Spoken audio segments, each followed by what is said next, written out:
It's the start of the hunting season here, high up on the hills of Hong Kong, and the hunters have gathered in droves.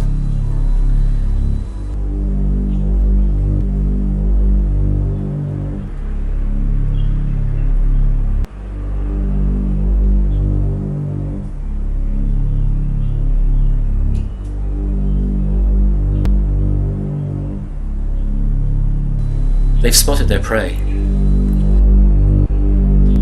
The attack is swift and merciless. The herd is decimated. The activities of the balloon hunters has attracted the attention of local activist groups, including this one, ABHOR, the Anti-Balloon Hunting Organization. We're up here in the mountains trailing a balloon hunting boat. We're trying to call upon the people of Hong Kong and the chief executive to put an end to this injustice. We sold the ballooners shooting at the balloon animals. Often they would simply wound the animals with their first bullet. They're loath to shoot them more than once. Balloon animals don't stand a chance.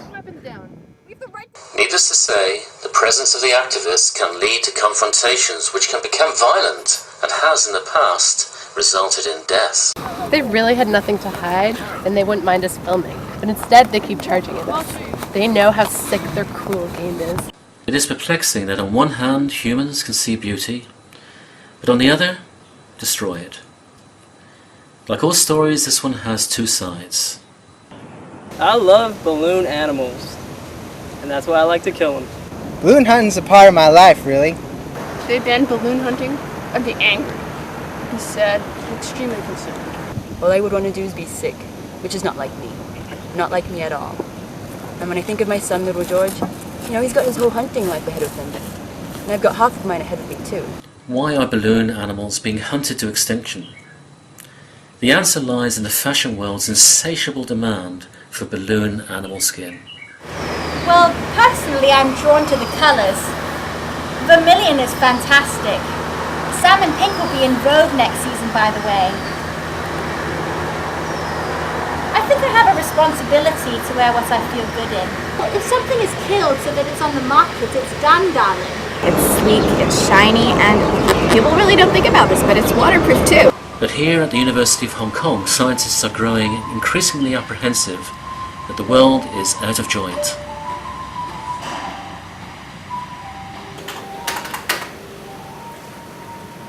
My research shows that the unsustainable trade in balloon animals is pushing the Earth's climate systems past their natural tipping points.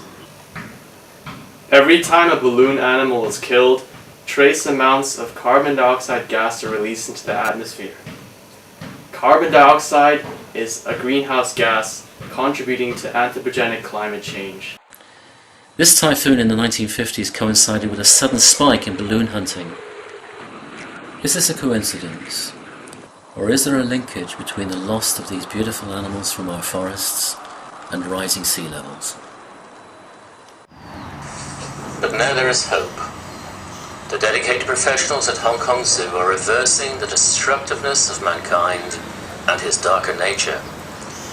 There is a glimmer of light. A new dawn is breaking. We got ourselves a really healthy litter of balloon pups this month. We even got ourselves an orange one. Here, the day starts early. My son, Bobby, over here, begins feeding around 7. Right now, he's working on a pair of yellows. The yellows have a long nape. They're the hardest to keep on account they keep stretching out and hurting themselves. But hey, it's all part of the job. By raising new populations in captivity, Brian and Bobby hope to repopulate Hong Kong with these oddities of the natural world. Today is a big day. Blue is fully grown now, and it's time to let him go free, back into the wild. Blue, don't forget me. With the efforts of people like Brian and Bobby and members of activist groups the world over, perhaps we can avert disaster and preserve these natural beauties for future generations. Perhaps Perhaps our children's children will wake to the kaleidoscopic movement of the herds in the trees.